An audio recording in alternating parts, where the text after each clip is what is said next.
अंदर में सब ठीक ठाक है।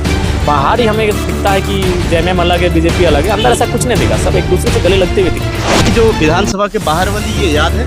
हाँ याद है, खूब लाठियाँ चली थी, आंसू गैस चले थे, रबड़ की गोलियां चली थी, कुर्ते को टी शर्ट को फाड़। सब नहीं है, ये हमारा कर्म है।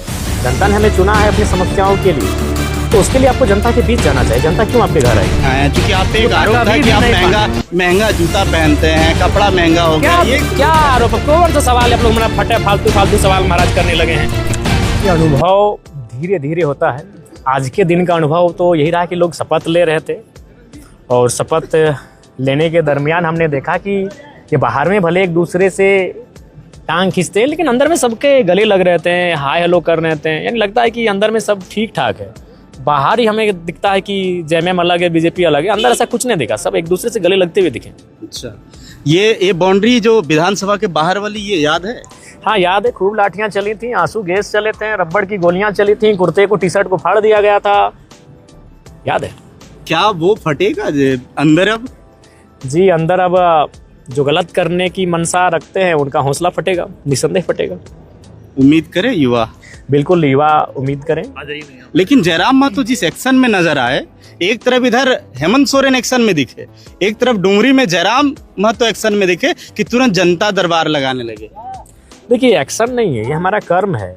जनता ने हमें चुना है अपनी समस्याओं के लिए, तो उसके लिए आपको जनता के बीच जाना चाहिए। जनता क्यों आपके घर आएगी? आप वीआईपी मेंटेन क्यों करेंगे? जनता आपके घर लाइन लगेगी। आप शौचालय गए हैं, आप नहाने गए हैं, नेताजी खा रहे हैं, नेताजी सोए हैं, क्यों जनता आपको इसीलिए थोड़ी चुनी है। तो मेरा सिद्धांत यही रहेगा कि जो भी मेरा जोन है उस जोन में एक निश्चित तिथि दी जाएगी और वहाँ जनता दरबार लगेगा। तो जूता पहन के कहे नहीं आए हैं? चूंकि आप पे एक आरोप था कि आप महंगा जूता पहनते हैं, कपड़ा महंगा हो गया। ये क्या आरोप? कौन सा सवाल है? आप लोग मेरा फटे फालतू सवाल महाराज करने लगे हैं।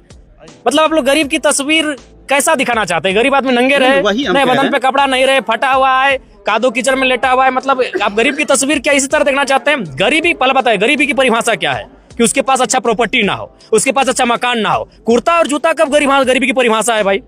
कुर्ता जूता किसी कानून में लिखा है कुर्ता या जूता गरीबी की परिभाषा? गरीबी की परिभाषा मकान से है, वाहन से है, संपत्ति से है।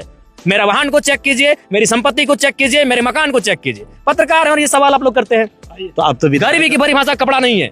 कपड़े उपहार में मिलते हैं, प्रॉपर्टी उपहार में नहीं मिलता है। गरीबी की परिभाषा कपड़ा नहीं है। अभी आपका मुख्यमंत्री ने ये जारी किया है कि जिनके पास इतना जमीन है उसको राशन नहीं मिलेगा। क्या लिखा है कि जो कपड़ा पहनेगा वुडलैंड का उसको नहीं मिलेगा? कपड़ा गरीबी की परिभाषा नहीं होती है, वो उपहार का विषय होता है। तो ये कपड़ा माना जा सकता है कि जनता के बीच की? अरे आप चलिए ना महाराज, हम चलिए, आप चलिए मेरे साथ घूमिए। लोग क्या दे रहे हैं नहीं दे रहे आपको दिखेगा। एगो दूगो हम आपको भी दे देंगे। हाँ सही बात, एक्स्ट्रा मिलता है, हम अपने दोस्तों को भी देते हैं और आपको भी देंगे। आप पत्रकार के साथ हमारे अच्छे मित्र भी हैं।